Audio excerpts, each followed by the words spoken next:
I'm Claudia Severa. I'm Holly Sancha. And this is Night Classy, the podcast where two teachers unwind, sip wine, and each teach a lesson we can't teach at school. What are we drinking, Haley? Well, Kat, we are drinking Parasaur California Pinot Noir from 2018.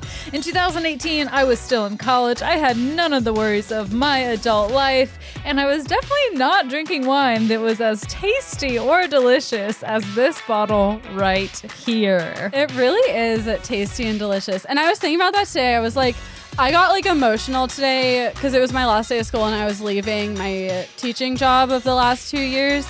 And I got like really emotional on the car ride home. And I was like, I wasn't emotional when I graduated college. Like I didn't feel any emotion. And it's like, that's because like these last 2 years of teaching was so much harder than college ever was. And I like really felt like I had like grown so much and gone through something. Definitely. But I would say the two similarities is that wine got us through both scenarios. It truly did. And I graduated in college. I was drinking Franzia. And then my first 2 years of teaching, I was drinking Boda Box. Yes, and so I stepped it up, and now we're drinking this wine. Yes, definitely. And this wine we got from High Point Grocery, which is also a step up for me, you know, going to a local grocery store, getting to know the people at the counter who are always checking us out. I believe her name is Debbie. Shout out to High Point Grocery. Just having that aspect of having the local restaurants food in there. Like you can go and get hummus from local places instead of like Sabra, which is fine, but whatever. And they have these, have you seen their charcuterie boards? Yes. They have those incredible locally made charcuterie boards. They're just, yes, they're gorgeous. They look great on their Instagram feed. Yeah. And I've yet to purchase one myself and eat it, but I can only imagine it tastes 1,000 times better than it actually looks. High Point really just has it going on. They do. It's like bougie in there. Like they have all the local stuff. They have bougie wine, bougie local beer. It's amazing. Go. Right. If you're in Memphis, go. It's located at 469 High Point Terrace.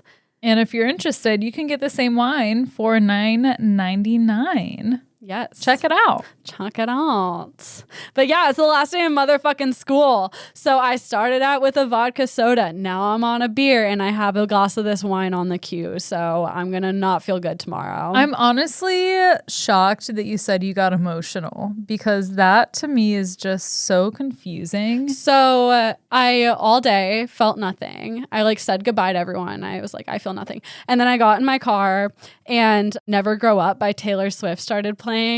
And then like selfishly, I started just thinking about how much I've grown in the last 2 years. And then I got emotional. I don't want to like make it sound like I'm not going to miss everyone there. Cause I really like was like, I was sad saying goodbye. And but you are just not an emotional person. I'm not emotional. And I like cried a little bit like for the first like half of my drive. So about 5 minutes listening to this Taylor Swift song. And then it switched to London Boy by Taylor Swift, which is a bop. It's like one of my favorite songs. And then that snapped me out of it and I was ready to party. All right. So Taylor Swift had your back either way because sometimes you just need to cry. God knew what I wanted, and God was in my car today DJing Taylor Swift for me. I felt God in my car today. I really did. He was there, and he played the perfect two songs. I like got a little bit emotional because I'm not leaving teaching, but I am leaving my current job to go teach at another school, and I am really sad. Like I loved it there. I loved my coworkers, and I'll be sad to leave it. But you know, money talks. So money talks loud. It does, especially when your AmeriCorps debt deferral runs out and you have to start paying your student loans. So yeah, this is like real adult life part 2 coming in hot for us. Also, Alec, can I get my headphones turned down a notch, please? Yes. Too loud? I think that's good. It was just like piercing my ears. Okay. That's how I felt when we recorded with What the Gays Say. And I asked Alec to turn my headphones down. And he goes, yours aren't any louder than anyone else's. I feel paranoid that you didn't actually turn them down. No, I did. You went 2 clicks down. Oh, okay, good. And mine are attached to the same feed as yours, so I heard it decrease. Oh, okay, good. What do you think? He's literally gaslighting you. He's like, I heard it decrease. I just saw you turn it and it didn't look like you turned anything. What if he just like gets his sadistic jollies from like having our volume up too loud and then gaslighting us about it? That would be really mean, and I would feel like I didn't know him. So Alec, tell us now. Yeah, he would never, for those listening, he would never do that to us. No. But it's funny to think about. Yeah, but these headphone knobs, like test. Oh yeah, I feel that difference. Yeah, they're like very sensitive. So okay, that's why. But they have clicks in them, so that's why I'm always like 1 click, 2 click. It looks very subtle. The 2 click was good before it felt like my eardrums were going to be blasted out. Yeah. No. Thank you. Brain blast. And then I just like go into a coma. We need a hand signal for lower the headphones. Yeah, we do. Or we could just say, Alec, lower my fucking headphones. And right then now, I have I'm to gonna edit die. it out every Right. single time. Don't edit it out. We need a hand signal and we need a handshake. Just Yeah. basic. A handshake. Yeah, like when we greet each other. I don't like that. I always thought that was dumb. I'm in with the handshake. Thank Haley. you. Maybe I you will guys should support date. you. I've never done it. Maybe you guys should date. I've never done it and I thought that it was cool. I don't know, when people have that thing like that you know that you do. I think the thing is I was always excluded from them. So in my mind, I was like, it was a coping mechanism. I was like, yeah, that's dumb. Okay, well, just let it all out. I'm here to have a will. handshake with you now. This is therapy. And I don't want a handshake right now because my hands are really fucking sweaty. Yeah, the thing about handshakes is there should be no handshaking involved. It should be every other part of your body. Like do a little like hip bump or like elbow high five, do a spin, pretend to take a shot. Okay. Something like that. That's a rough it sounds draft. like you just wrote our handshake. It's a rough draft. Whatever. It's fine. I'm not going to participate. You're hurt. And I understand that, but you need to get over it. Hurt people, and I love And to I'm hurt people. hurt. Oh my God. Why did you start this episode saying you were Claudia Severa? Were you just in a mood or what? I was just in a mood. And also I decided that this summer I'm going to do something productive. I've missed being in college and just being a student. So I decided to go back to school. Oh my God. But normal school is boring and stupid. Just kidding. No, it's not. But I wanted to go to a fun school. And so I'm going to the Gray School of Wizardry to get my journeyman license in wizardry. It is an accredited school, and I will get a literal journeyman degree from the state of California in wizardry. And I started my coursework today. And my name on there, my magical name, as they call it, is Claudia Severa. Okay, good. First of all. Second of all, is there a graduation ceremony? What happens when you graduate? Probably not, but you do get a certificate, and they treat it like as if it is a trade because they are an accredited program. And so like I'll get a certificate and I can put it on my resume that I'm a wizard. I love that so much. It takes a long time to get your degree. Yeah, last night you said it takes like 4 years. It can. Most of the classes are like 2 or 3 credits, and they take typically like 2 to 4 weeks to complete, and you have to get so many credits. So like I probably could do it pretty quickly. And I started my classes today, and you like pretty much just have to like read stuff and watch videos and then write like essays. And I was looking at the first class, and like granted it's just like a entry level class. It's called Children of the Night, and it's about ghosts, vampires, and demons. And I like read everything that it gave me, and now I just have to write 3 like little essays. So I could presumably finish one class in like 3 hours. So I bet you'll get so many ideas for night classy lessons through this class. that's the goal. And I actually found this school because I was looking for night classy topics, and I just Googled weird schools, and this came up. It's the only like state accredited school of wizardry and witchcraft, and you can like choose your major. So I'm trying to decide what I want to major in. What are you deciding between? I want to do either divination, tarot. What is that? like telling the future. Oh, okay. Tarot. There's also like an astrology one. And then I really like am leaning toward Defense Against the Dark Arts just because that was the prestigious major in Harry Potter and I like to be prestigious. Yes, you sure and do. I want to listen. I want to learn more about demons and how to defend myself against them. So. Stop saying it.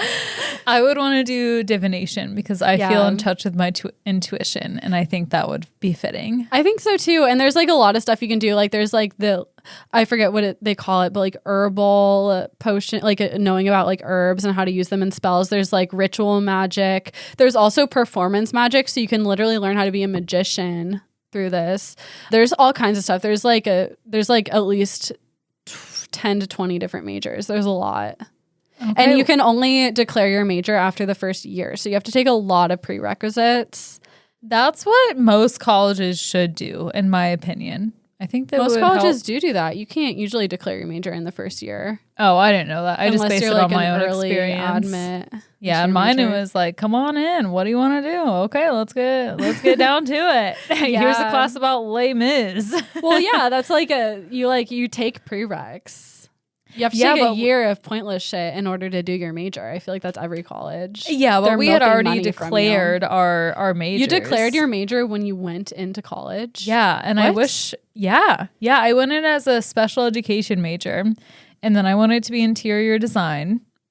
And then they were like, no, you can't do interior design because my GPA was too low. My freshman year was awful. And then I was like, okay, I'll do psychology. But then I was like, but wait, no, I still want to do education. So then I picked up my early childhood minor. Gotcha. And then I graduated.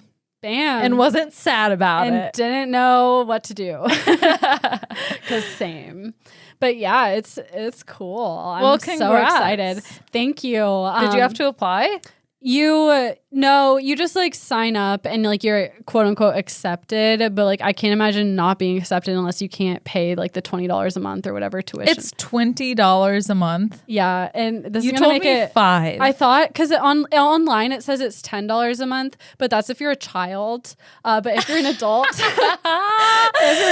it's $20, and I'm an adult, so it's $20 a month. But I think that's a good deal. I'm going to steal my little brother's identity and get the $10 per month deal. You could. They didn't ask for any proof. You could probably just put your age in as 10. And like they said on the thing, if you're a child, because the course is designed for children. So like everything is written at like, a child's level. Like everything was like really quick and easy to read.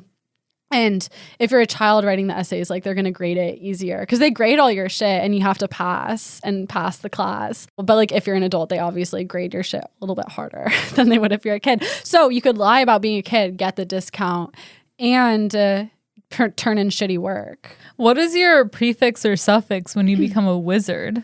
Wizard Claudia Severa? I don't know. Wizarda? I'm a witch because I'm a girl. Well, I didn't know. They call everyone wizards on the thing, but I prefer witch. I don't like wizard. It sounds fake. Witch bitch. Yeah. So yeah, I'm gonna be an accredited witch in just a few years once I finish. That's so fitting. Okay, well, congrats on that. Thank you. That's what I'm gonna be working on this summer. I don't know what I'm going to be working on. I don't know. I made DoorDash. That's my thing. You're gonna do DoorDash? I don't know. Maybe you should actually do Uber Eats. Yeah, I do Uber Eats better. And then we could be Uber Eats twins. Oh my God. Yes. I'm trying to save up and I don't know. I just want to go shopping all the time. Make really is what I want to do. Except the shitty thing last summer when I did Uber Eats, it would like tell you like before you go on a drive, this is how much money you're going to make. And then you'd make that much money and get a tip. But now it tells you how much money you're going to make, but they factor in the assumed tip. That's so rude. You make like half as much now as you did last year on Uber Eats. That's so rude. Yeah. Fuck Uber Eats. I'm staying with DoorDash. Okay. My most exciting time DoorDashing ever was when a fight broke out in McDonald's and I video recorded it and then Tommy used the audio for one of his sketches of people fighting. I wish something exciting happened to me while I was doing Uber Eats. Nothing exciting has ever happened to me except for like having to like wait 1,000 years and like try to find someone's apartment and not knowing where to park. Yeah, well, I don't think you really want something exciting to happen to you while you're delivering food, honestly. Yeah. My dream every time I pick up an order is that they're going to cancel their order after I've picked it up and then I get to keep it. My dream is that they won't cancel it, but they'll be the like unicorn tipper where they give you $100. Yes. One time, actually, this was kind of crazy. I was delivering Uber Eats and I went up to this house and as I pulled up to this house, I got a text that said, I'm going to leave you a cash tip. It's in the garage. And it like looked sketchy as fuck. Like, yeah, that's scary. The garage door was open and like she had a front door and I didn't know this was like a woman. Like I didn't know anything. And it felt to me like they were baiting me to go into the garage and then they were going to close the garage on me. And so I was really scared and I like ran into the garage, like dumped the food and then ran out. Like I didn't wait for the money because they hadn't put it out yet.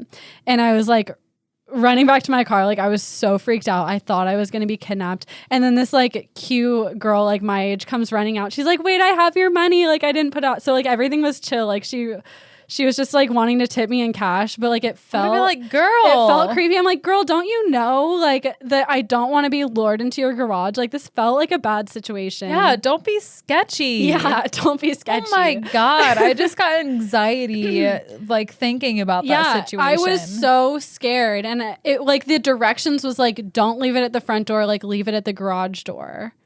Oh, no. Yeah. No. Yeah. And no. Yeah. It was sketchy as fuck, but like, what do you do?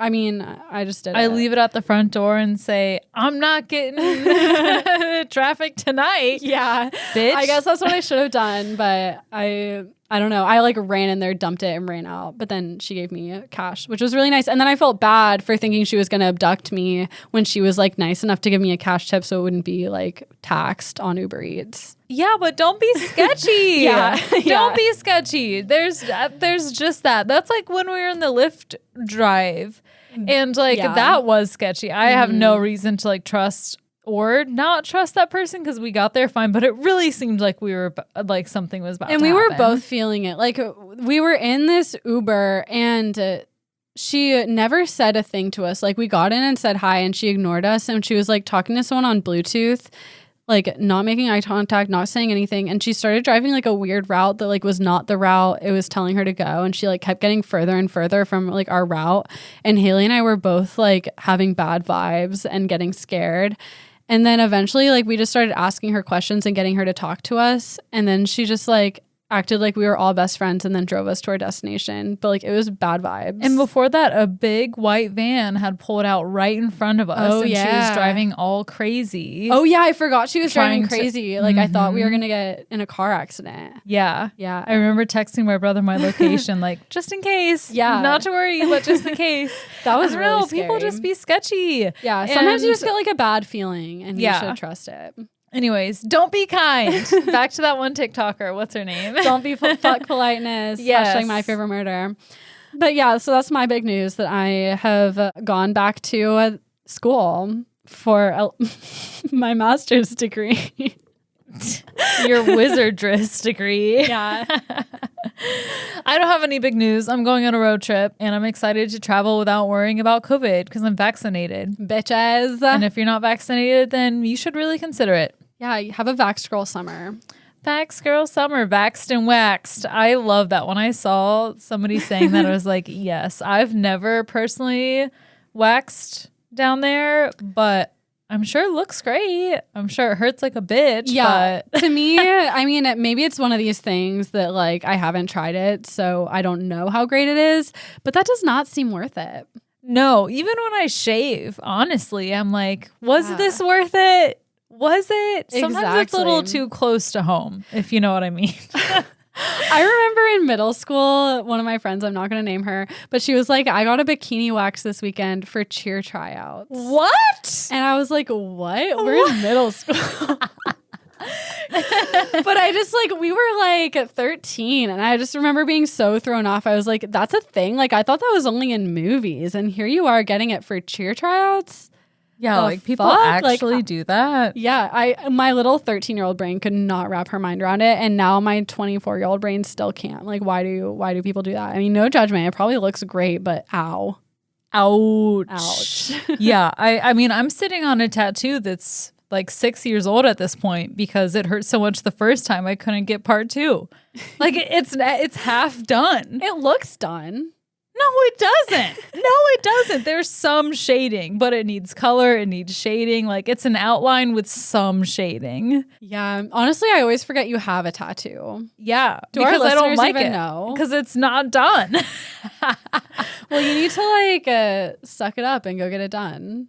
I do. I also saw a TikTok about how to remove them at home. What? It's like, There's no way that works. Oh, yeah, it does. It's like, No. well, I might test it out and see. I forget what it is. I saved the video, but it's like, I forget what it is, but maybe I'll try it. You forget what it is? It's like toothpaste and baking soda or something that lifts ink from skin. There's and somebody tried it. 0% chance that works. I don't know. I looked at the comments and everyone was like, yeah, no one knows about this. They try to keep it secret because it costs so much money to get them like removed with lasers. But then don't you think like the laser removal place would be like, we have like a secret solve that we put on it without pain, like come to us, get it removed without pain.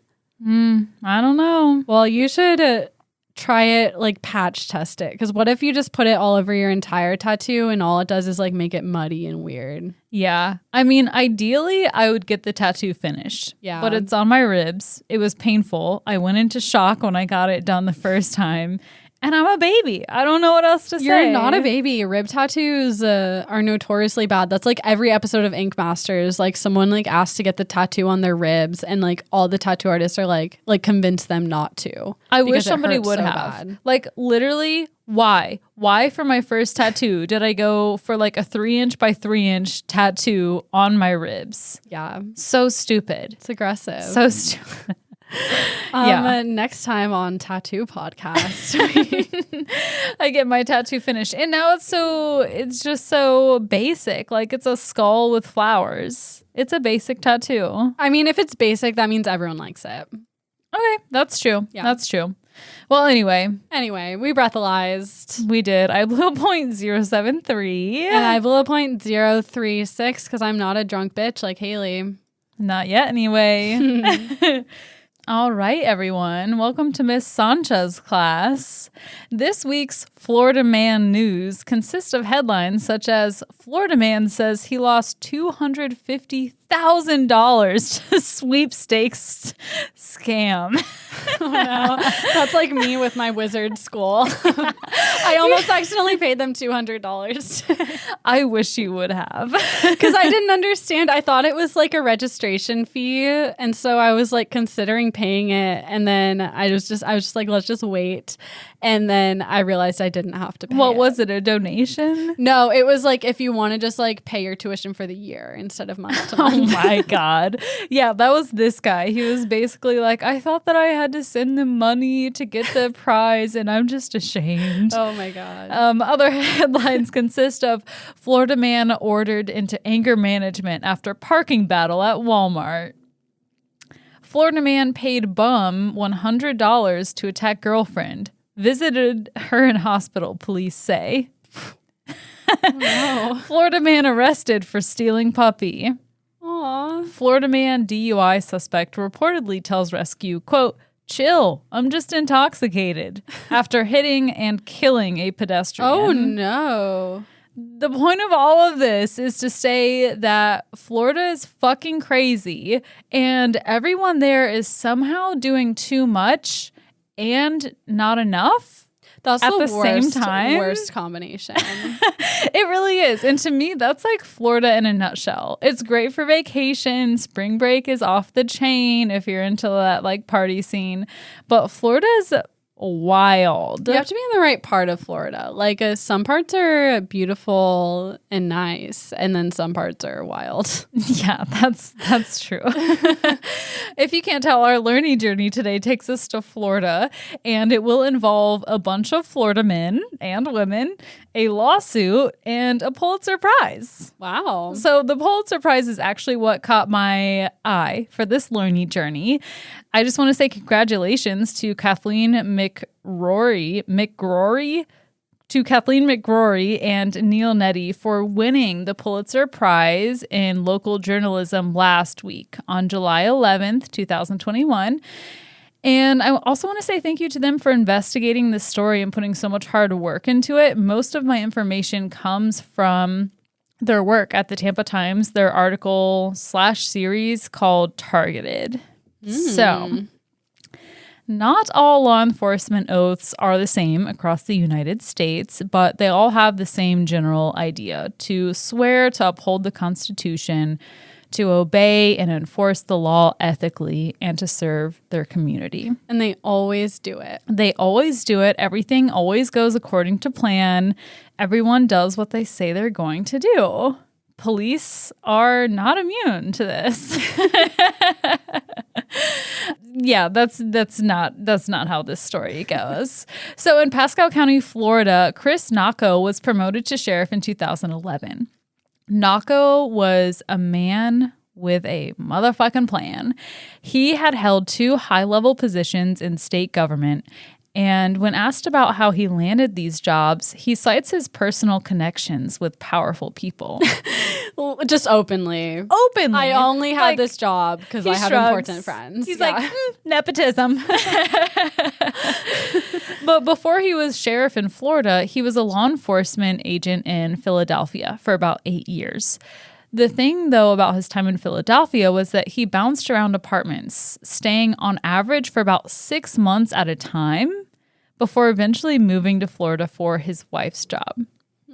So his wife is a big fundraiser for Florida state Republicans, and she also served as a financial director to lobbying and public relations firms.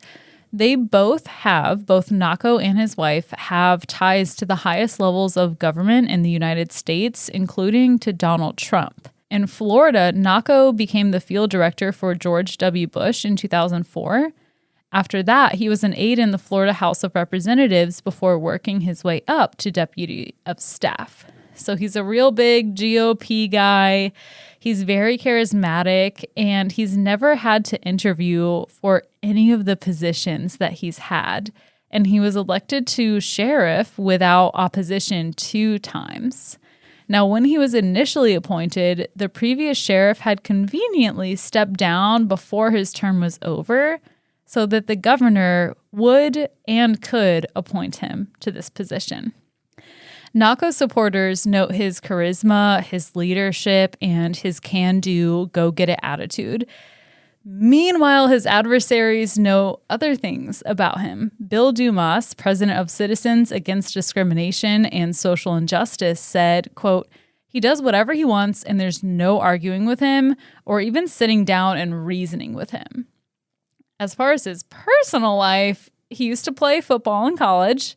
He has 3 children, and he tweets verses from the Bible. Imagine tweeting verses from the Bible.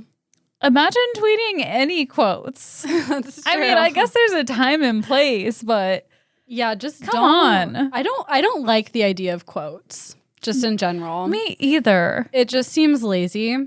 Like, Right. if you want to say something, say it by yourself. Yeah, post your thoughts about the quote or what the quote means to you. You need to expand on that. Yeah, you can't just, like, I can Google good quote and 1,000 quotes will come up and I can pick one. That does not make me an intellectual. Not at all. It doesn't, like, there's no personal connection in it. No. So I hope that painted a brief picture of who this guy Nacco is for you. And he's a very tough on crime. As sheriff. As a criminal, he's very tough on He does not like other people to commit crimes. Yeah, pretty much. Yeah. He wants to do whatever the hell he wants. The people who hate crime the most are the ones that do the most crimes. Yeah, he's like, I work at the police department. That's like when one of my students will be sleeping in class and then wake up and see the person next to them sleeping, and then guess what they do? They tattle that the person next to them is sleeping. Oh my gosh, that would just It's be like- confirmation for me. I'd be like, I'm gonna go back to sleep. Yeah. But it's like that complex where like I'm doing something wrong, so I'm going to like deflect attention by accusing other people. There's not enough room in this town for the both of us. Yes, exactly. Precisely. Yeah. As Sheriff Nako has done many things for the department. Number one, he secured an additional $1 million in state funding for Pasco County's child protective investigators. So that's good. He held a speaking role at a Trump re-election. He hasn't had a re-erection in Right. a long time. Sponsored by Big Pharma, at a Trump re-election rally in Tampa. And probably the biggest thing he did and most ambitious thing he did was to re-envision the entire Pasco County Police Department. When he got there, the new motto was, quote, "We fight as one." It was plastered everywhere, even on their police cars. You could see the quote, "We fight as one." Police aren't supposed to fight. You're not there to fight. That's not their job. If anything, you're supposed to like keep the peace. Yeah, you're supposed to make fights, like you're supposed to literally like stop fighting from happening. No. You are not supposed to fight. It is the police officers fighting everyone else in his thought process. Good. This is America. This is America. That's true. I guess maybe they are supposed to fight in their minds. In their minds, yeah. He hired a ton of people with military backgrounds, and he really pushed code enforcement, such as making sure everyone's grass was perfectly kept. So a lot of people ended up getting tickets under his regime for having overgrown grass. I would murder someone. We would be in jail right Yeah. now if We would our be, yard. not jail. We would be in prison. Our yard looks like a meteor has struck it, and I no know. one did anything about And it looks good right now, though, too. Like, it's evolved so much within the past 6 months. I was literally thinking that. I was like walking up to our door today, and I was like, wow, like our yard looks good. And then I was like, I like took a step back in my mind, and I was like, our yard looks terrible, but it looks less terrible than it did 6 weeks ago. It was like a war zone 6 months ago. They dug a trench in our yard and then just covered it with dirt and didn't replace any of the grass. There's no grass, and where there is grass, it's all overgrown, and there's a beautiful fence surrounding our property, but it's all entangled with weeds. Yeah. And like, don't get me wrong, I like weeds. I'm fine with weeds, but it's just so overgrown. But like, bitch, I rent. Do you think I'm going to put in work in a yard I don't own? Yeah, Hell first of no. all, I rent. Second of all, I'm a teacher. I'm way too busy. Third of all, you're in fucking wizard school. We don't have time. Yeah, wizard school is a life. It's overwhelmingly. It's a full-time job. I don't have time to weed. Right. Your school's just lucky that you make time for them. Yes.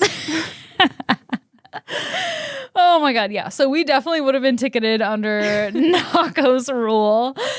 Another thing he did was he developed their social media pages. He created this entire 26-page social media plan that included approved hashtags and things like that.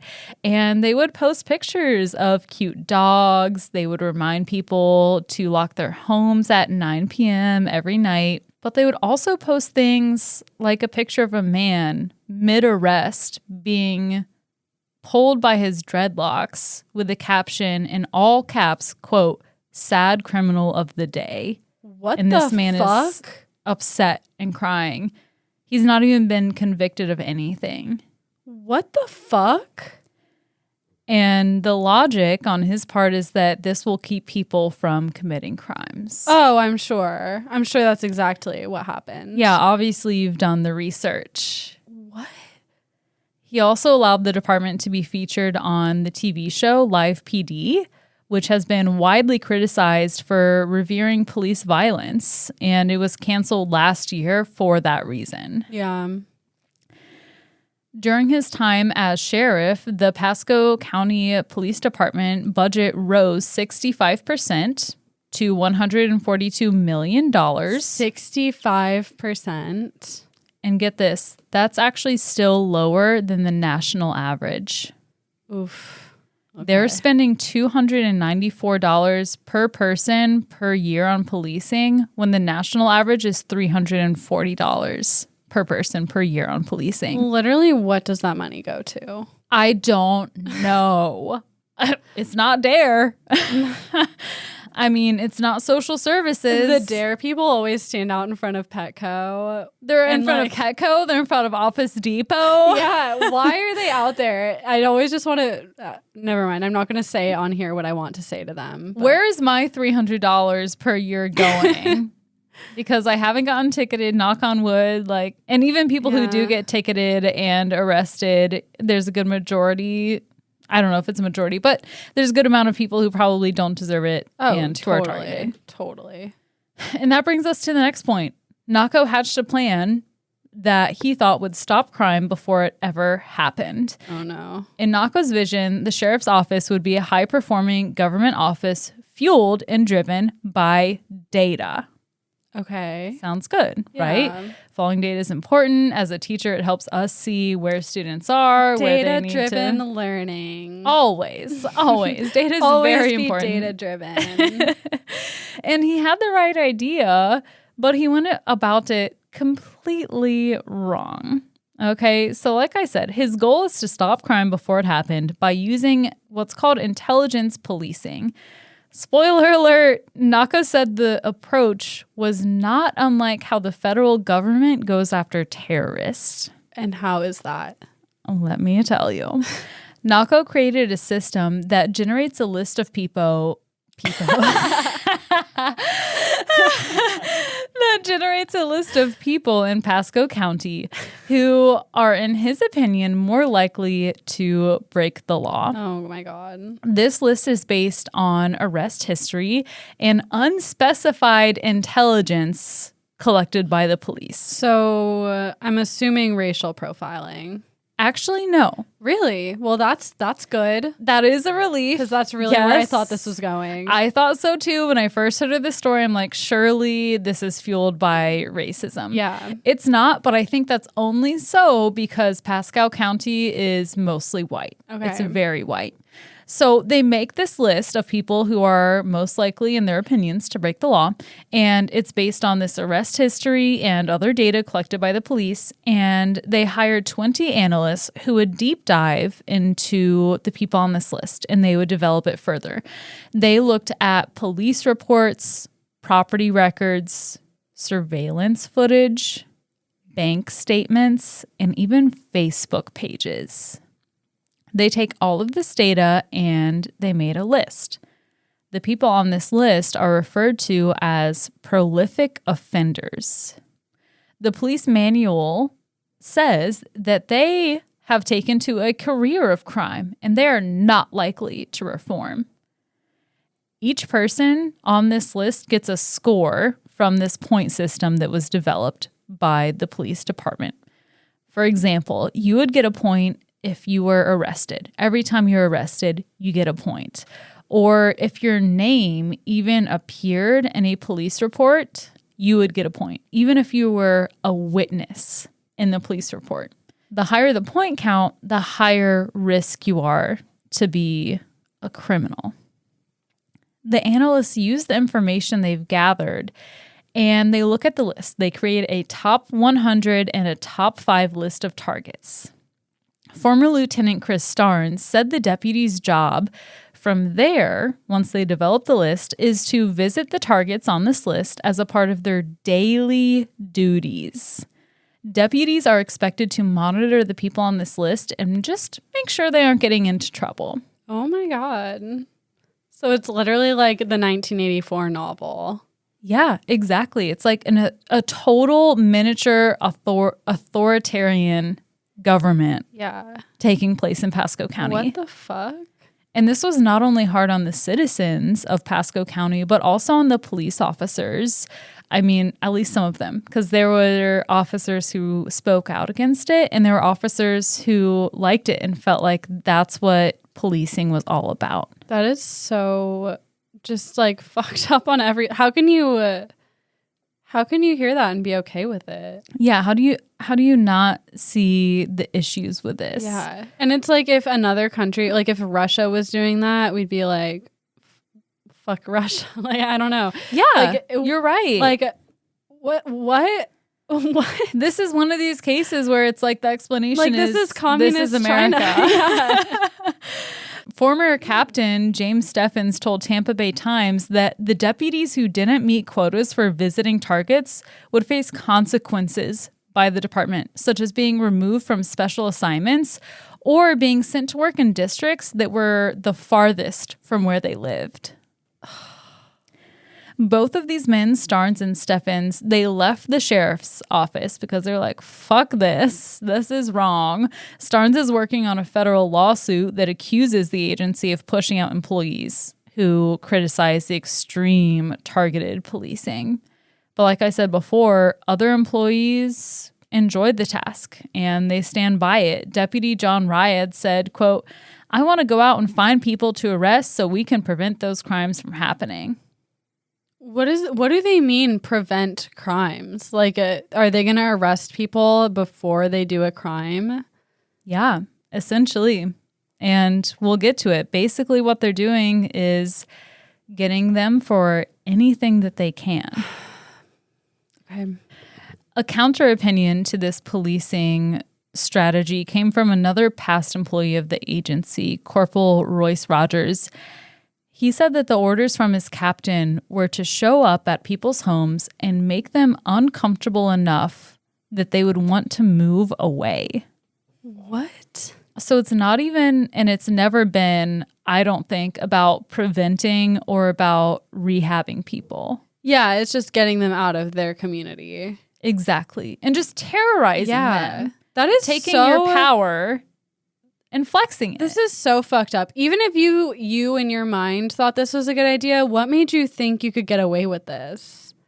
His personal connections, I think. I mean, to keep getting promoted up and up the ladder. Totally. Like, he just feels immune. But, like, this is jaw-droppingly ludicrous. Yeah. Yes. And that's why these reporters won this Pulitzer Prize for exposing this whole thing that's been going on.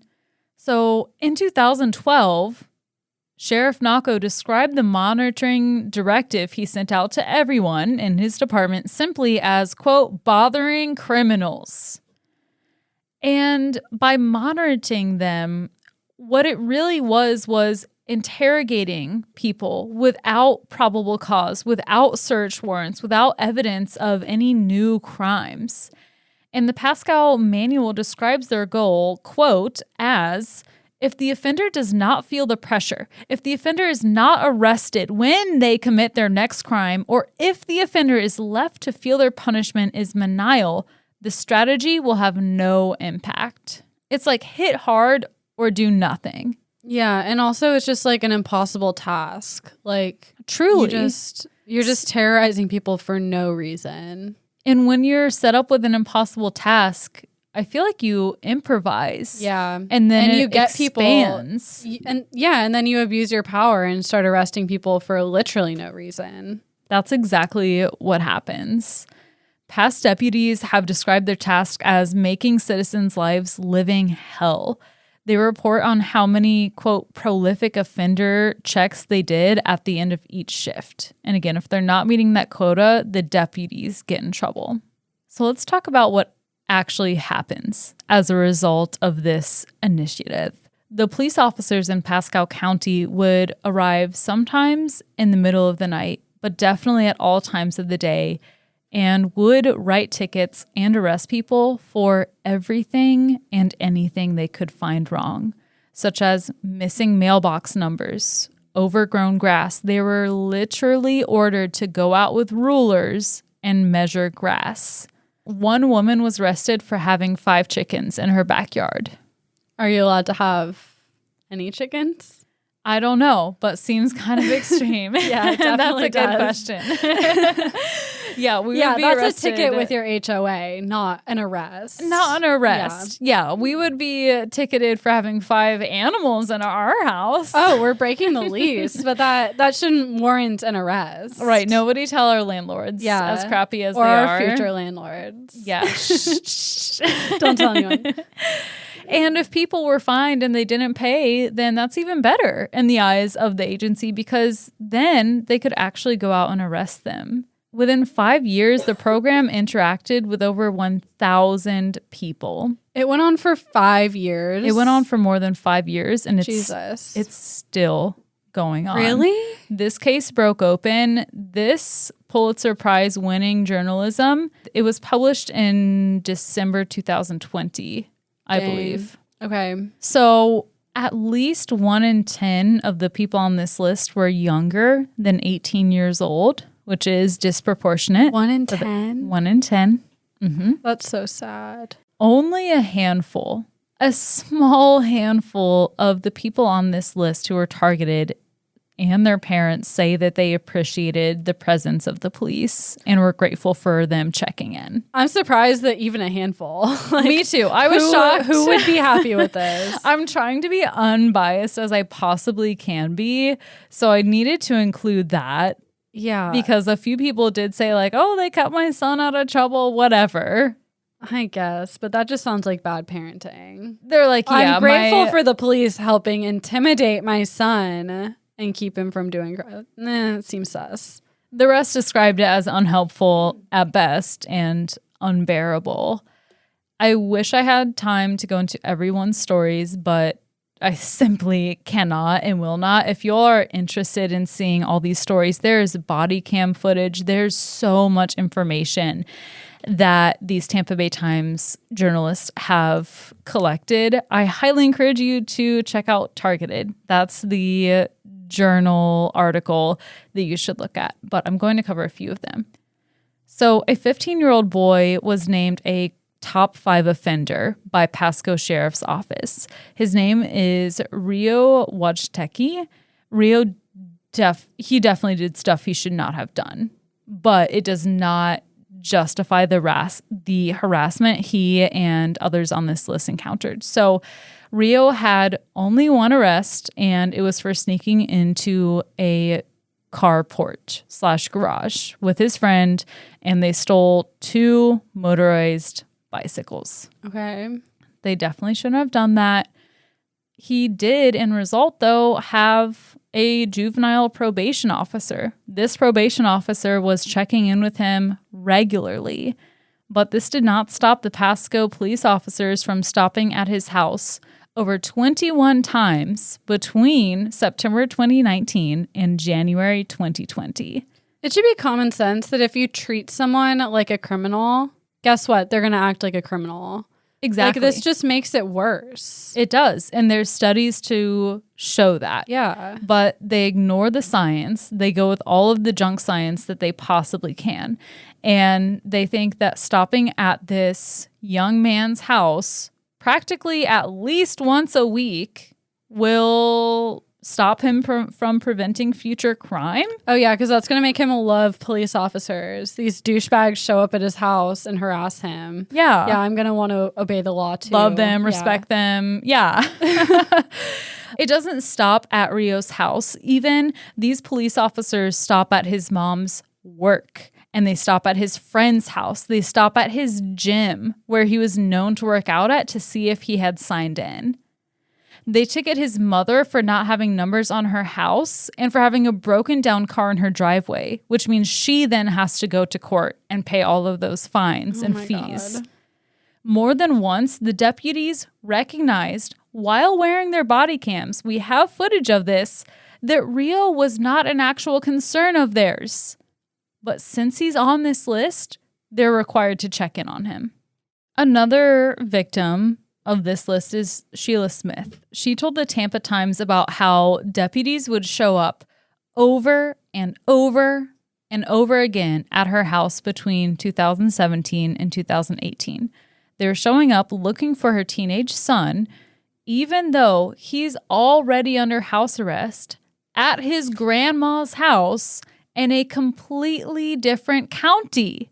He's not even in Pasco County, but they continually harass his mother. One time they showed up at 10:32 p.m. looking for her son. And another time they put her husband in handcuffs after mistaking him for her son. Oh my God. That's so fucked up. It is. Yeah, they could have hurt him. It's completely reckless and unnecessary. Yeah. Also, how do you confuse someone's dad for their son? Who the fuck knows? They're just out to make their power be shown, or I don't know. I mean, why. I can't. Yeah, meet these quotas. Like, it's all To meet their quotas and to show who's boss. yeah. And to prevent crime, clearly. Yeah, and to waste time and cause psychological and physical harm.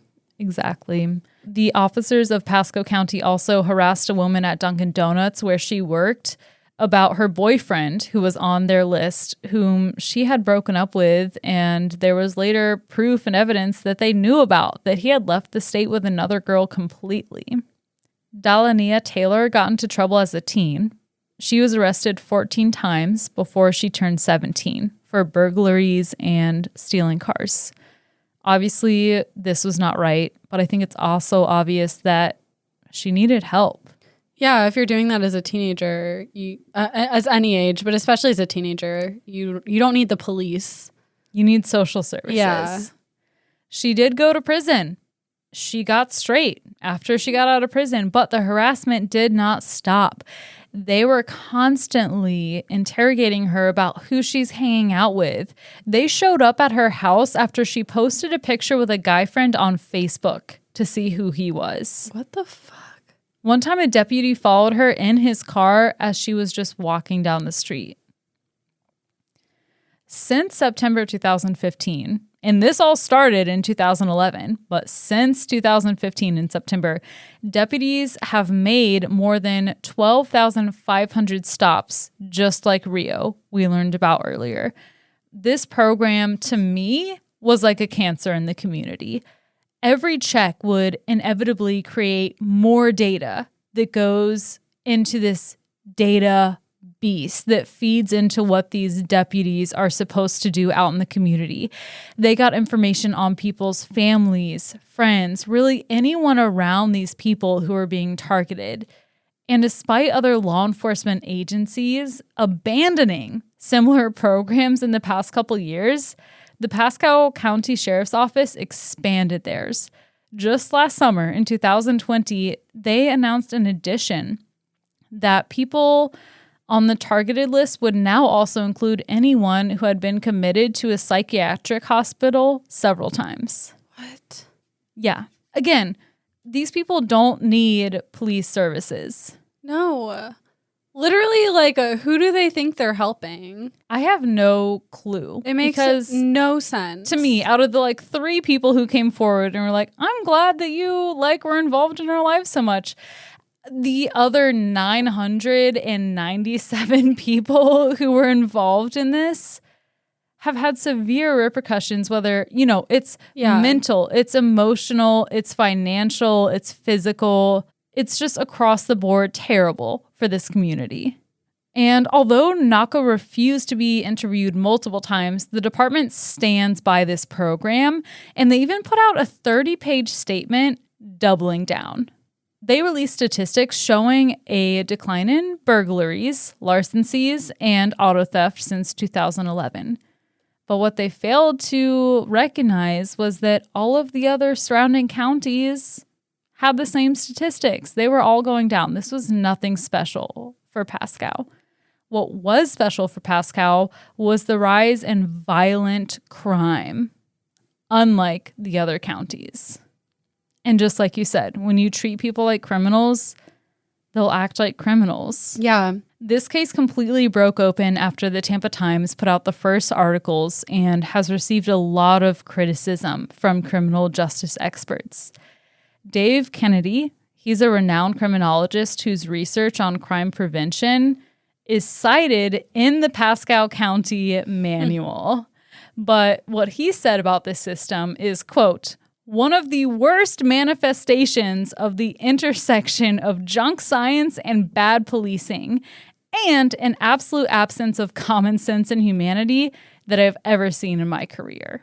Yeah, what he said. Yeah. It makes no sense. No sense at all. That could be the title of this episode because it's just insanity. It's like one guy who went on a power trip and somehow made it to the top. It's literally just a weird douchey power trip. Yeah. I mean, obviously, like that's downplaying it because this is incredibly harmful, but just what the fuck? What's wrong with him? And it went on for so long. And it's still going on. The closest the department got to actually providing helpful social services is a card, like a note card sized pad with 20 names of local healthcare providers, nonprofits, and government agencies that had their name, number, and address. And they would hand it to the people on this list. This is literally why we don't need police. Right. Let's take that. Like they could have had a social worker. Could have and should have. Doing home visits and not a fucking douchebag cop who doesn't know anything assaulting people. Just looking to arrest people. Yeah. Let's take that 64% increase in their budget and put it into counselors. Let's put it into medical and mental health professionals. Mm-hmm. And then let's see what happens. Yeah. It's insane. Pasco is very white. Like I said before, the program doesn't appear to disproportionately target people based on race. The people who were disproportionately targeted, though, are minors in this program. 10% of the list were under 18 years old. Meanwhile, only 7.5% of people in Pasco County are 17 years old or younger. Okay. Studies show aggressive policing makes youth more likely to engage in criminal activity. Yeah, it's the same thing like having a cop in the school. Yeah. It doesn't help. It's the same thing as holding your students and children to high expectations. People are going to meet whatever expectations you have for them. Yeah, if they see a cop patrolling the school, they're going to feel like they need a cop watching them and they're going to act accordingly. And of course, all of these schools had cops. In the elementary schools in Pasco County, they were security guards. But in the middle and high schools, they were cops. Yeah. The department used juvenile records just the same as they did for these adults in their scoring. The deputies were directed to make sure juveniles did not get the typical juvenile treatment in the justice system. They were directed to be charged as adults. In comparison, other Pinellas County agencies, they pay specific attention to juvenile offenders. They partner with the state of juvenile justice, and they bring in these social workers and counselors to help the situation, instead of assigning a cop to the job to get them thrown in jail to prevent future crime. Matthew Lott was one person on this offender list of juveniles. He was on the list for breaking into cars and homes when no one was home.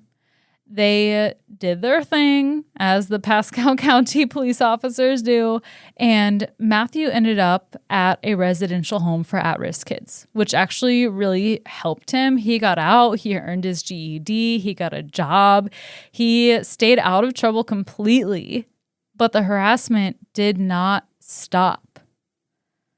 Unfortunately, Matthew died by suicide. In the end, suicide typically doesn't happen because of just one problem, but psychologists and social workers who weren't assigned to his case looked at it, and they speculate that the circumstances he was under and the way deputies treated him definitely could have put immense psychological pressure on him and probably created a general sense of hopelessness. Yeah. To add to that, the deputies knew he had been struggling. There were at least 7 notes in his police file that he had been harming himself.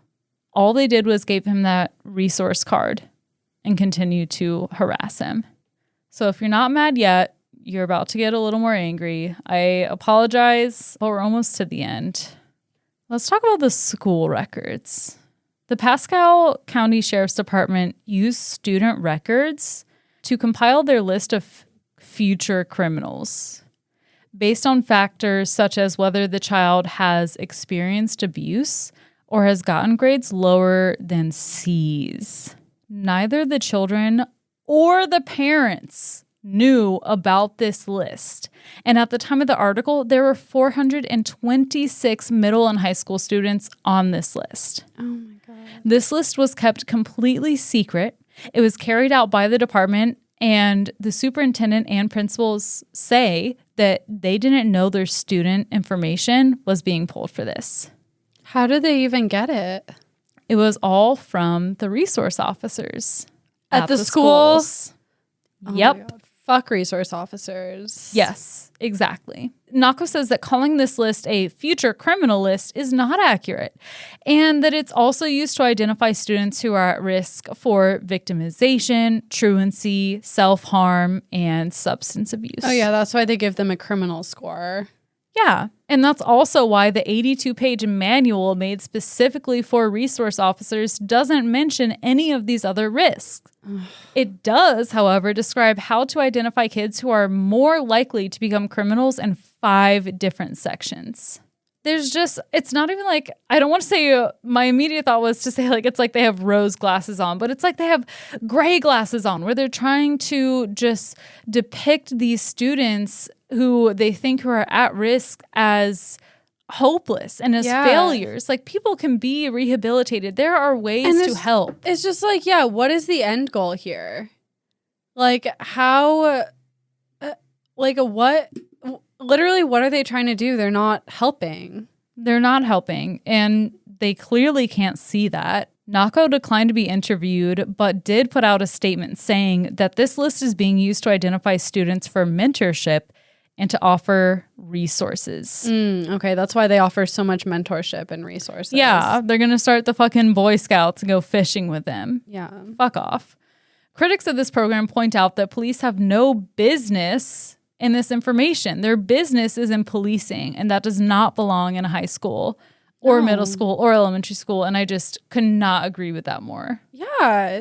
Literally, what is the point? Like, the only point I can see is like, okay, there's someone there for a school shooting, but even then, what is one resource officer going to do? Like, the actual police would be there in minutes. Right. And let's say point, all they do is harass students. And like, if a student has weed, okay, in their locker, without a resource officer, they get suspended. They get a meeting with the counselor. The counselor talks to their parents. With a resource officer there, you could get a criminal charge for that in middle school. And what's that going to do to your life? Your brain is still developing. Yeah, our brains, like, we're under 25 years old. Our brains are still developing. Yeah, it sets you up with a criminal record as a child. And that affects your whole life. That affects if you can get into college. And if you grow up in this county, whether your records are expunged or not, that stays on your record. Yeah. That contributes to your, quote, criminal score. Yeah, it's just so fucked up. And if you're listening in another country, literally most public schools in the U.S. have a full-time police officer at the school who will charge kids for stuff like drugs and fighting and like having a pocket knife at school. Yeah. I remember in middle school sitting for a drug sweep, hearing the dogs barking like crazy out in the hallways. And just the general feel was anxiety and it's not right. It doesn't make you feel safe. It sure as hell. I feel much safer with a dime bag next to me than a fucking drug sniffing dog. Like, what? Yeah. This is America. Yeah. Sorry, that was our rant. And even okay, we'll keep it moving. The sheriff's department has their own database, which feeds their data, the school's data, and the state's data into a larger pool of data that labels students as one of the following: on track, at risk, off track, or critical. Obviously, you would want your child to be on track. Meanwhile, the qualifications for at risk are very low. The bar is low. This can be, for example, getting 1D on your report card. You're at risk. If you miss school more than twice in a quarter, you're at risk. You're getting looked at by the police department. There are obviously tons of issues with this program, as we've discussed. But one of the 16 categories that students are evaluated with is school discipline. In Pasco County, Black students and students with disabilities are twice as likely to be suspended. So that's a huge issue. Yeah. There's a gap there. And that is the instance I found in my research that it is partially, at least, racially charged with this school discipline issue. Another marker is custody disputes. If a child is involved in a custody dispute, then they're put on the at-risk. But this is completely outside the student's control. Not only that, but remember, this list is kept secret from the student and the parents. The only people who know about this are the police department, and it's not like they're calling in a counselor to help these kids who are at risk. They're labeling them as future criminals so they can monitor them. Yeah, again, they're literally not helping. It has the opposite effect. Yeah. It doesn't stop future crimes. They receive more attention from school resource officers, and they end up facing more discipline because of it. Under federal law, the educational records can only be released to outside parties under very specific circumstances. But school officers can access these records because they're considered school officials.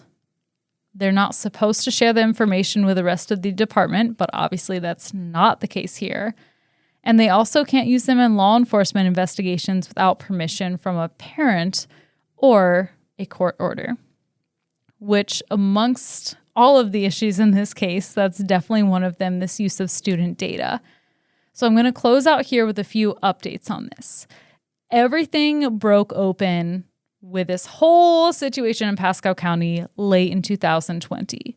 The Department of Education started investigating the school district and the sheriff's office, and they're no longer allowed access to student data. The sheriff's office and school board amend their agreement about using student data last month, May 2021. A lawsuit began in March 2021 representing plaintiffs who were alleging their First, Fourth, and 14th Amendments were infringed upon. Activists call for a citizen board to review allegations of police misconduct in Pasco County. This quickly spreads, and 30 national and state organizations have publicly opposed the Pasco County Sheriff's Office use of student data, amongst other things. State senators have filed 2 bills to regulate law enforcement use of data and targeting citizens. A national philanthropic foundation has cut off funding to Pasco schools after the data sharing fiasco. And McRory, one of the journalists, is now deputy editor for the investigations at Times. And the other investigator journalist is Betty. They moved to D.C. to report for ProPublica. And I think if there was another headline for this story other than targeted, it would be Florida man has a power trip and lives up to all the terrible expectations of police officers in America. Truly. That is my lesson on one of the scenarios of policing in America. My sources are FloridaNewsHeadlines.com, Tampa Bay Times Targeted. There are several sub-articles to this, Municipal Technology Advisory Service, USAFacts.org, and ProPublica.org. Dang. Well, thank you for that lesson. I feel angry. I know. And you know what? We can take action to this. You know, call your representatives. That's better than what I was going to suggest. Smash some statues. Whatever you need to do. I didn't tell you to smash the statues, but do what you have to do. Take action. If this makes you angry, then just remember that I'm not talking about something that happened 100 years ago, 50 years ago. It's happening right now. This guy is still sheriff. These people who are reporting on this story just published it a few months ago. So if this makes you angry, do something about it, look more into it, and let us know what you think. Let's have a conversation about it. Okay. I mean, I think it's important to discuss. People just go into our DMs. Let's have a conversation about I it. think that the case of Rio. No. I mean, you can if you want. But in the meantime, let's hear a word from our sponsor.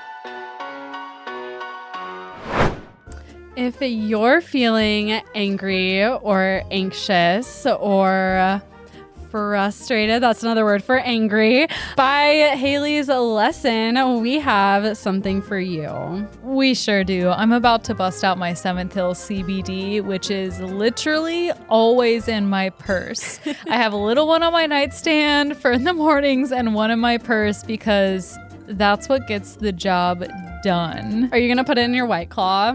No, I'm going to just raw dog it and put it under my tongue. I found out this week that it goes really well in like a cold LaCroix. I have never had a LaCroix. What?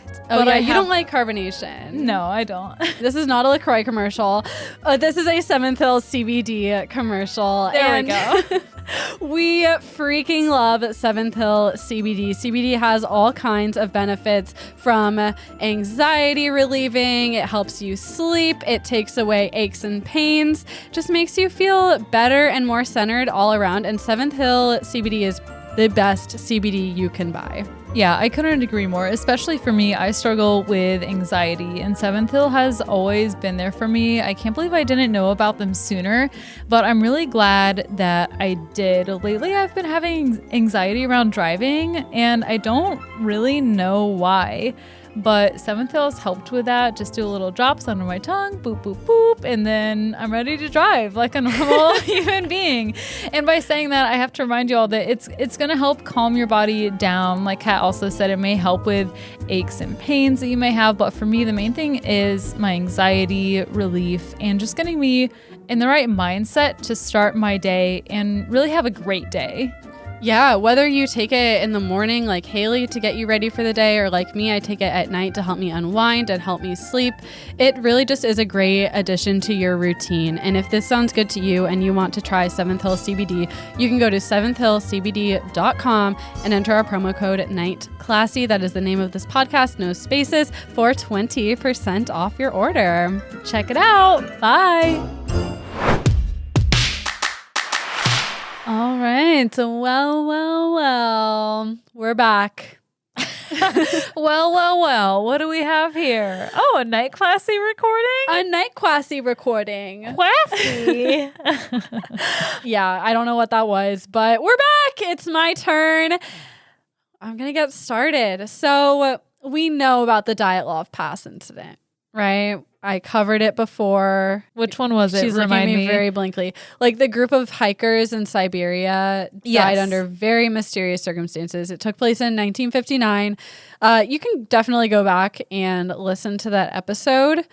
But there's a lesser known event that happened that's very similar to the Dyatlov Pass Incident that happened in 1993. And so this is a lesson on what is sometimes called the second Dyatlov Pass. And before I go on, I just want to name that I lifted the vast majority of this information, as in pretty much literally everything I'm about to say, from a medium.com article called The Most Credible Theories Regarding the Khamar Daban Accident by Natasha Mullins. So shout out to you, Natasha. This when the article's good, it's good. Medium's a blog, though. Medium.com. Yeah. Well, the thing is that pretty much everything online about this is in Russian, and the stuff that's not in Russian was like poorly run through a Google Translate that like made it make no sense. Yeah. And so this was a nice, long, comprehensive article. She cited her sources and everything. Like, it was just a very good article. Just come ride with us. We're going to tell you about the Dyatlov incident number 2. Yeah, we are. And so again, shout out to Natasha. There's not a lot of good information online except for this one article. So we're going with it. And by we, I mean Kat. Kat's going to tell us. I'm here to tell you. I do want to do a quick content warning. Everything's pretty good except there are like a brief snippet in here that has some very graphic descriptions of death. So if you're not into the gory stuff, move along. Our story takes place in the Khamar Daban mountain range in southern Siberia's Buryatia, I nailed it, region below Lake Baikal.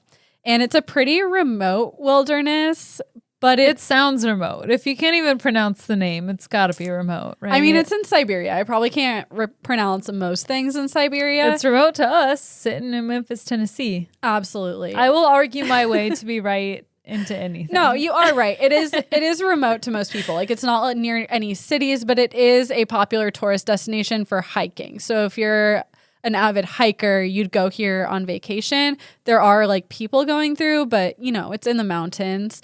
And it's where hiking instructor 41-year-old Ludmila Korovina was taking a group of her students bikepack. Mula.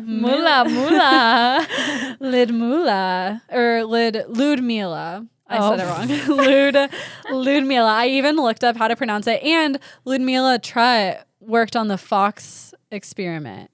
Wow. So I've done lessons on 2 Ludmilas. You've got to type. I suppose I do.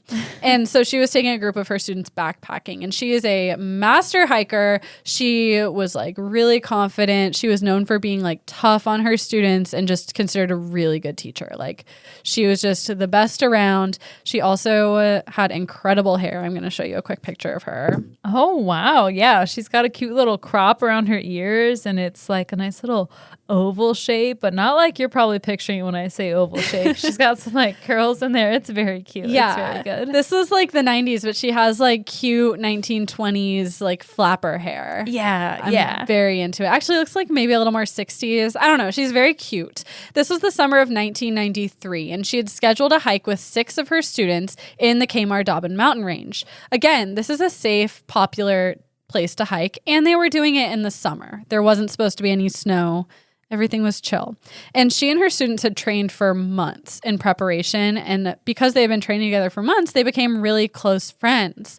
Ludmila was closest to 23-year-old Alexander Kryson, who went by Sasha. And she had actually known him for most of his life. She considered him almost like a son. She must have been close with his parents. And the other 5 hikers were 24-year-old Tatiana Filipenko, 19-year-old Denis Shvachkin, 17-year-old Valentina Utachenko, she went by Valya, 16-year-old Victoria Zilskova, and 15-year-old Timur Banov. Most of them were teenagers. It was a pretty young group, and then you had Ludmila, who is older, and the instructor. And on August 2nd of 1993, they began their hike. The weather forecast was really good. It was supposed to be sunny and clear. It was the mountains, but it was August, so there was not supposed to be any snow. Everything was supposed to be a pretty chill hike. And why can't I fucking say her name? Ludmila's daughter, Natalia, was also leading a separate hiking group, and they were going to cross paths on August 5th. Cute. Okay. Yeah, it was going to be really fun. They were going to meet up. So they all set out. And the first 2 days of the hike went great. The weather was perfect. They made better than expected time climbing up this peak. But then when they started their descent on August 4th, the weather changed unexpectedly. A rainstorm came in and it got really cold. So it was like freezing rain and they were drenched. It soaked their supplies. Like, everything was heavy because it was soaking wet, and it really slowed them down. That's when I would have given up. The worst feeling to me is wet socks. I would not have survived. Yeah, but you can't give up because you're in the mountains. That's exactly There's why nowhere to give up. I would have to. never gone on this hike, actually. Let me rephrase that. But you probably would. Like, the weather was supposed to be nice. It was summer. They weren't expecting this, and so they didn't have like the supplies for it. Like, they were just kind of fucked. Mostly at this point, they were just like upset they got slowed down because they were still trying to meet up with Natalia. And they ended up being so exhausted carrying all this extra weight from the rain that they set up a hasty camp that night. A hasty camp? Yeah, like they hastily set it up. That's they didn't what they need get to to their make checkpoint. The new names for motels. a hasty camp. Yes, exactly.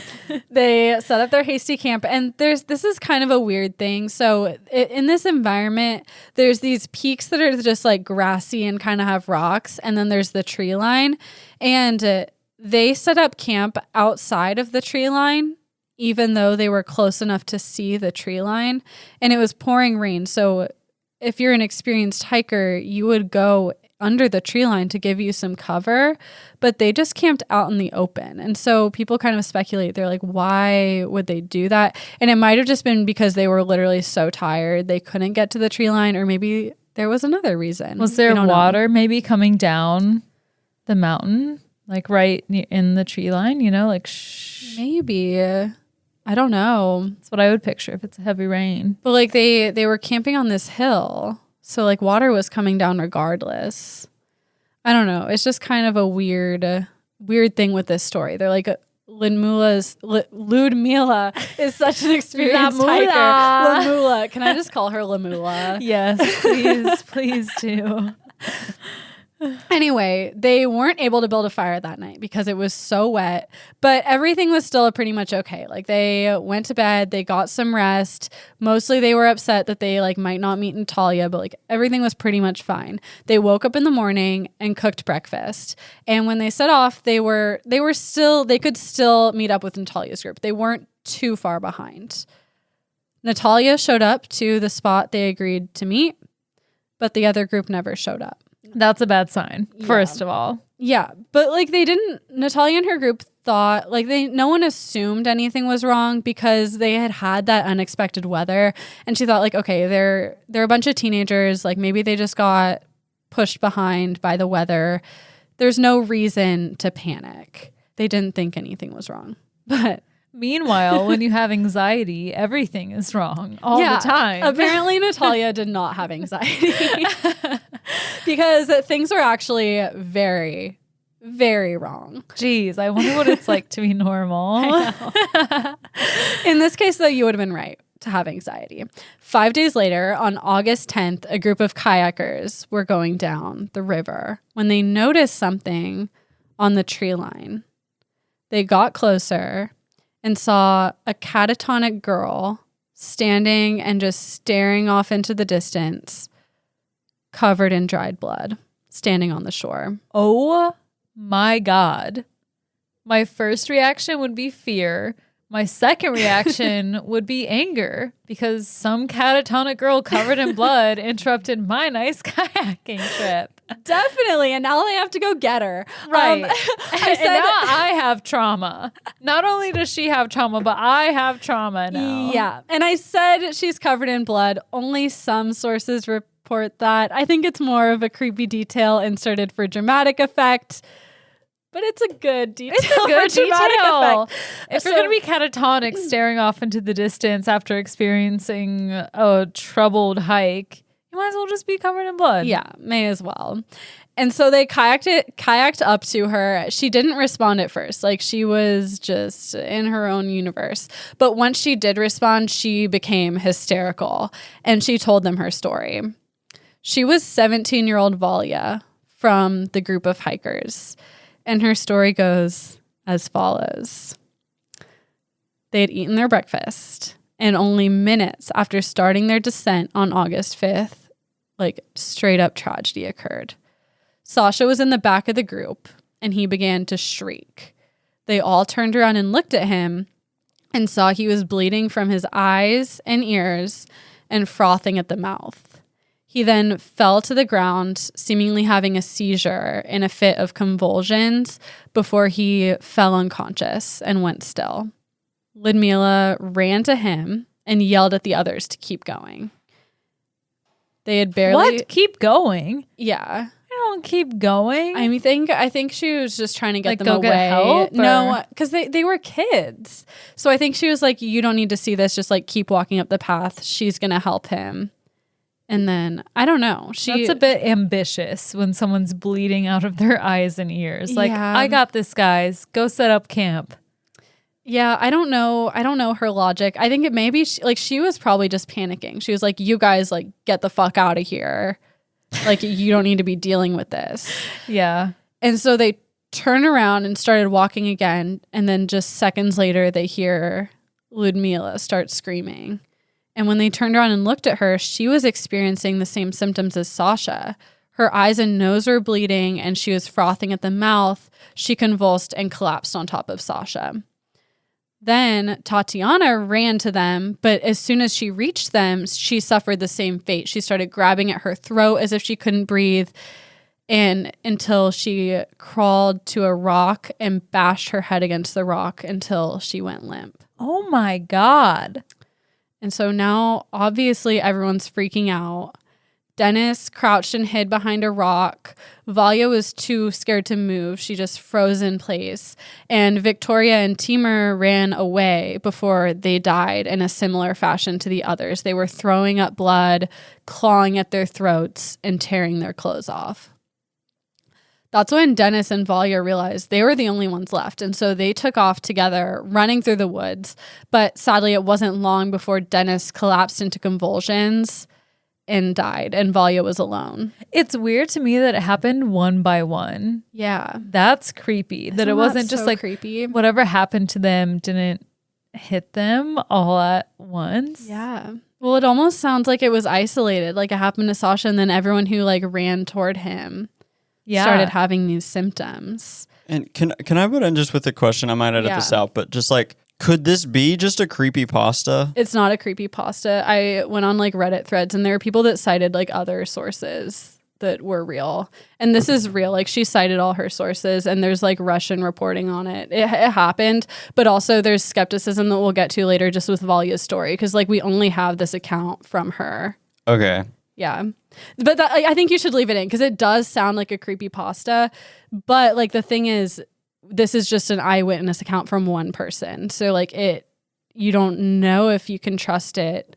Yeah. Yeah. Just all the details sound like someone writing fan fiction. It definitely does. But this is an official police report that she gave. This is from an official police report? She gave an official police report where she listed all of this happening. I'd like to see that. It's in Russian, so have fun. I mean, I had the same issue last week with GOTS. Yeah, it's just tough because all like everything's in Russian. Anyway, she was alone. She ran into the woods. All she had was a tent and the clothes she was wearing for supplies. And she ran until she was too tired to continue. And then she set up her tent and went to sleep. When she woke up, she knew that if she was going to survive, she needed more supplies. The only way to get them... Oh, no. Don't go back. Don't go back. She had to go back and get the supplies. So she walked back up the mountain, found everyone laying exactly where they were left. She grabbed the supplies she needed and then took back off. So she was okay. She made it out. And she followed the power lines until they brought her to a river, and then she followed the river looking for civilization and help. And that's when 4 days later, the kayakers rescued her and brought her to the police station. She gave her statement to the police, and despite this, they didn't conduct a search for 2 weeks until on August 24th when they searched. A search for the other hikers or of her? For the dead hikers. Also, I just remembered something too, Alex. She gave a whole interview on a podcast about this. Like there are real sources, and like the Russian police and Russian government admit that this happened. Okay, cool. Yeah, it's not, I swear to God, it's not a creepypasta. This is not a Blue Adept. I was worried. I was like, oh no, we're just reading fiction again. No, I'm not. I swear to you, it's not fiction. And like there is skepticism around Valia's story, but like this is an account she gave, and like these people really died. Okay, now that we put that out there. Anyway, the police, but like, I was with you. It's unbelievable. It's unbelievable. I get that. You're unbelievable. Yeah. So the police conducted their search. They waited 2 whole weeks. And then after they started their search, it took them 2 days to find the bodies. They had helicopters out there looking. They eventually found the bodies. They found them all partially frozen and partially undressed and without shoes. The autopsy report concluded that 5 of the hikers had died from hypothermia, and Ludmila had died from cardiac arrest. Oh, damn. All right. So they're not dying of bleeding out of their eyeballs. No, they didn't bleed to death. The autopsy also found that they had protein deficiency due to malnutrition and bruising of their lungs. Both of these two things were listed as contributing factors to their death that like made them like more susceptible to hypothermia and cardiac arrest. Bruising of your lungs? How does that happen? Outside of this case, how has anyone ever had their lungs bruised? We'll talk about it when we go over the theories. Okay. Ultimately, their deaths were ruled as accidental. And, you know, that's controversial for obvious reasons. You have Valya's testimony, which says all kinds of crazy stuff. And then also the group ate healthy. Like they were only a few days into their trip. They were eating plenty, so they shouldn't have been protein deficient. And they all died like bam, bam, bam within minutes of each other. If they were dying of hypothermia, like typically like some people die of hypothermia slower than others. So you probably wouldn't see 5 people all die one right after another within minutes. Yeah, this was a really shocking scene. Yeah, very dramatic. So like what the fuck happened? There are a lot of theories. And once again, I want to shout out my friend Natasha who listed these theories, and she came up with a few herself, and some of them are actually really compelling. The first theory I have is that the hikers basically saw something they were not supposed to see. The Russian military was known to run experiments out in the woods, and so possibly they saw something they weren't supposed to and were killed for what they saw, and then the police and the medical examiner covered up the deaths. By like killed by gas or something? Maybe. That would make them have those results? Maybe. Like this theory might make sense, like given how long it took the police to even start looking for them. You'd think if you were told that 5 hikers were missing, you'd start immediately, but they took their sweet time. But there's like also a lot of problems with the theory. For example, like I said before, these mountains are a super popular hiking attraction. So it makes no sense that a secret military experiment would be taking place here. There are plenty of remote locations in Siberia. They don't need to be doing it right here. Also, the place they were killed is very visible from higher ground. So the way this region looks is you have these really tall, like peaks, and up at the top of the peaks, it's like grassy and rocky. There's no trees. And then you have a tree line lower down. And where they were killed, it was out in the open. So anyone could have been walking and saw it. So it doesn't make sense to kill them right there or have a secret military operation right there. And then you have the fact that Valya was left alive. Why would they leave her alive? And if they did leave her alive, why would they have her tell such a sensational lie that would only bring more attention to this story? Right, yeah. So not a great theory. But it's a start. It's a start. Okay, good start. Yeah. The second theory, and it's interesting that you brought up gas, because the second theory is nerve agent, which would have been a toxic gas released by the military. And the symptoms that Valya described were consistent with a death by chemical weaponry. The frothing at the mouth, also the damage and bruising of their lungs is consistent with a nerve agent. If you're breathing in that poison gas, it can cause that, and it can also cause cardiac arrest. That makes sense to me. And what if they didn't see something that they weren't supposed to see, but they got too close? Mm-hmm. Totally. Or what if they were just testing it out in the mountains? Like, let's see what happens if a bear walks into our gas wall. Right. Yeah, exactly. I don't know what the Russian government does. I mean, dang. They do all kinds of shit. And, you know, this could also make the hypothermia as a cause of death make sense, because maybe they were knocked unconscious by this nerve toxin. It slowed down their heart rates and their metabolism. And then they were already soaking wet and it was freezing outside. And then they just died of exposure. Yeah, an untraceable gas. Mm-hmm. And then if the cause of death is hypothermia, then why are you going to dig any deeper? Right. Yeah. Seriously, why would you if you thought that the military in fucking Siberia was involved? You wouldn't. The proposed nerve agent that this could have been is called Novichok gas, which is a class of nerve agents that were manufactured by Soviet Russia until 1993. Dun, dun, dun. Dun, dun, dun. It's the deadliest nerve agent in existence and causes a very rapid death, like described by Valya. I think we just solved it. I think so too. However, like the biggest hole in this theory is that Valya survived. So, like, how did she survive? And the answer... She's the main character. Obviously, she's the main character. Lesson over. She's the main character. She certainly is the main character in this story. But, like, there are the way that this went down, it kind of makes sense that she would survive because nerve agents are soluble in water and can take 4 months to evaporate. They're also made of heavy particles that float close to the ground. So that night, it was raining. If there was like dried nerve agent laying on the ground, the rain would have stirred it up and it could have washed up and started like evaporating with the morning sun.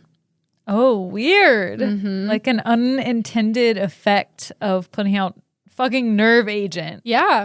And, this is August, so it can take 4 months to evaporate. So 4 months before August, like, it's kind of in the winter, like when people may not have been. It could have washed in from another military experimentation location and washed down the hill and started, evaporating. And Sasha could have walked through a particularly concentrated area, had his symptoms. Then Ludmila ran up to him. It could have gotten to her. Tatiana ran up to them. It could have gotten to her. And then Victoria and Timur also, I think, approached them before they turned and ran. So it got them a little later because they didn't get quite as close, but it still caught up to them. Yeah. And what if Sasha went off to like pee or something like off the trail or whatever they were walking? Yeah. That could have been where he specifically got it and then ended up passing it to the rest of them. How would he pass? Well, you just said they walk up to him and it's like transferred in the air. Yeah. Oh, like he was off trail? Yeah. And like they he walked went up off to him trail. off trail? No, like he went off trail to pee and then it got like all on him after it had rained and then he joined them shortly after peeing. Okay. It got his effects. Maybe. And then I'm just thinking of ways he would have like been like somewhere given that it they to hadn't them. been. Yeah, because he was the last person in the line. I was thinking about that too. I don't really know. Maybe like they all stirred it up. I don't know. Like I don't know anything about fucking gas. Whatever. Yeah, that just goes to show you should never be the caboose. No, you should always be in the middle. Always be in the middle. Always on the roller coaster, in line, on the bus, always in the middle. Middle is the way to go. Middle or bust. Middle or bust. Anyway, and then Dennis was the last to die because he never ran up to them, but he did crouch down. And like I said, the particles are heavy. They're low to the ground. So they got him.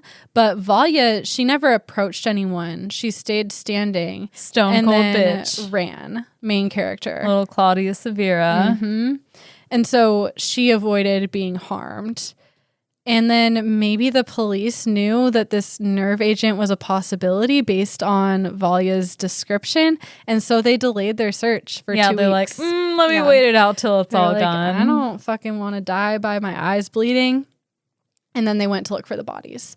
The third theory is contaminated water, which is basically just an add-on to the nerve toxin theory that maybe instead of gas, the water was infected with a neurotoxin. And they got these symptoms right after breakfast. So they probably used water to make their breakfast or drank water. So maybe they died from contamination. And maybe Valya didn't drink as much water or eat as much or something, and that's why she wasn't affected. But the problem with that is that like there were other hikers in the area and no one else was harmed by the water. So that one doesn't really hold up. The fourth theory is that Valya's story is inaccurate. Like no eyewitness accounts are notoriously untrustworthy. She went through a hugely traumatic event with her friends dying and witnessing it and then walked through the woods for 4 days. So by herself. So what happened could have been twisted around in her head. And maybe the story she gave to police is not entirely true. Oh, yeah. Studies show people who witness a car accident for studies, like eyewitness taken minutes after something happens, are inaccurate. We misremember and our brain fills in the blanks all the time. Like they could have been seizing from hypothermia, and then like the trauma in her mind just like added all the extra gore to the story. We don't know. The fifth theory is my favorite theory. It's also the last theory that I have listed here, and it's magic mushrooms. Oh, okay. So Ludmila was known to forage for food on her hiking trips, and she would teach that skill to her students. So it's possible that for breakfast, they foraged for mushrooms, put them in their breakfast, and then this was actually poison mushrooms that made them hallucinate and get sick. And a common hallucination caused by psilocybin, thank you, Alec, which is the hallucinogen found in mushrooms, causes people to see people crying blood. Oh, that's terrifying. Terrifying, but that's what Valia saw. No wonder people have bad trips. Mm-hmm. And you're right, yeah, that is what Valia saw. So, like, maybe she was hallucinating from these magic mushrooms she ate. Everyone around her was ODing. And, like, possibly they weren't dying, but they were passing out or just tripping so hard that they, like, had to lay down. Yeah. And then hypothermia ended up taking their lives. But what Valia was seeing was, like, she was hallucinating, seeing them crying blood. She was having a bad trip. And she ran off into the woods. Yeah, you cannot OD on psilocybin. Okay, but you could. But you can. Need but to mushrooms lay down. can be. I'm not saying they OD'd on psilocybin. I'm saying the mushrooms were poison. Yeah, I just wanted to clarify. Oh, thank you. Yeah, so like mushrooms can be poisonous. So like they were poisoned by the mushrooms, or maybe they weren't poisoned by the mushrooms. Maybe they were just tripping. But then tripping caused them to lay down in the ground, not seek shelter, take off their clothes, and then they died of hypothermia. Yeah, the taking off the clothes part is really probably the most interesting part to me. And it makes sense, though, because part of hypothermia is paradoxal undressing, where you get really hot, and so you take off their clothes, and so that kind of aligns with that. But it could have also been caused by them having a trip.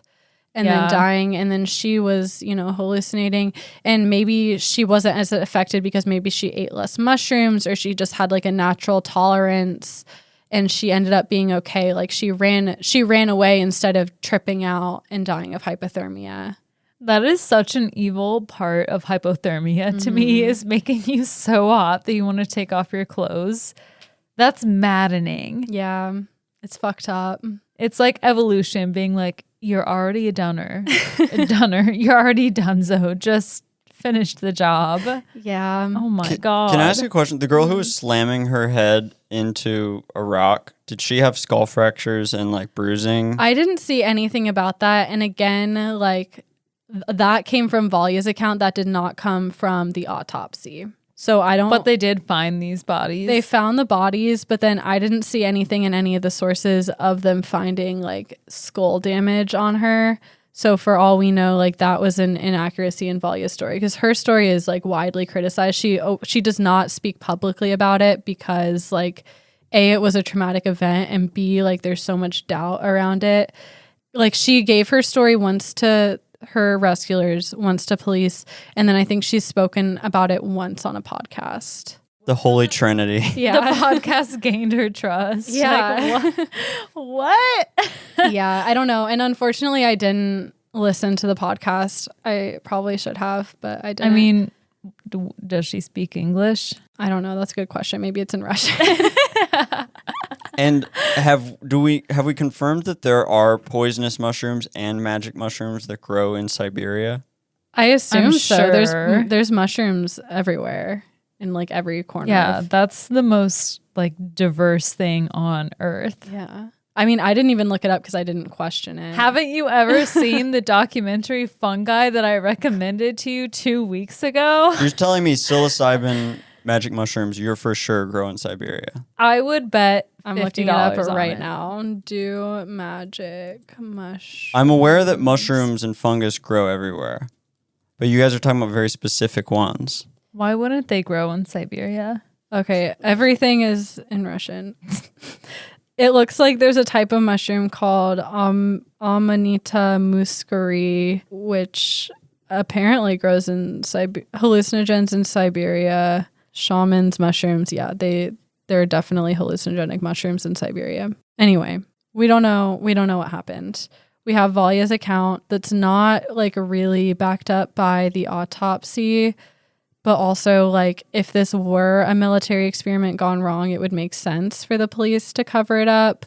So we don't know exactly what happened, and sadly the family will probably never see a clear solution. Valya herself, like I said, has only spoken publicly a couple of times. She's quoted saying, "Do you think I want to remember this nightmare? I had to leave, change my whole life. I don't want to remember it."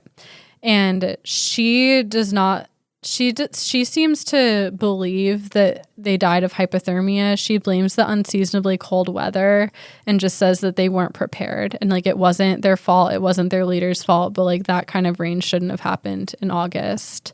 And unfortunately they died of the elements. But, you know, it's still a mystery. There's still a lot of skepticism around it. And that was the Khamar Daban incident. Wow. Dear God, let this be one of the answers or one of the questions I get answers to when I die.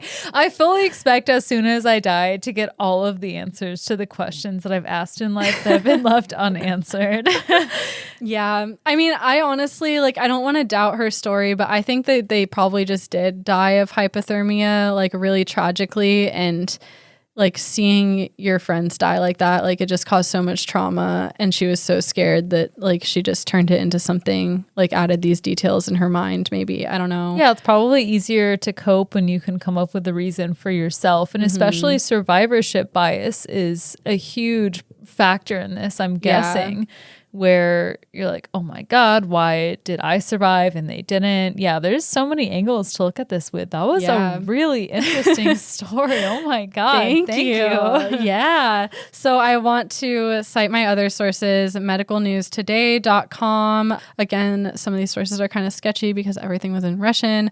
zizuhotel.ru, a Russian source, rbth.com. And then, of course, that article, The Most Credible Theories Regarding the Khamar Daban Incident by Natasha Mullins. Wow. Thank you for that. Now I'm going to go to bed wondering what happened to these hikers. Yeah, you're welcome. Let's go home and party. All right, School's let's do over. it. School's out forever. No, until August. Until, for me, July.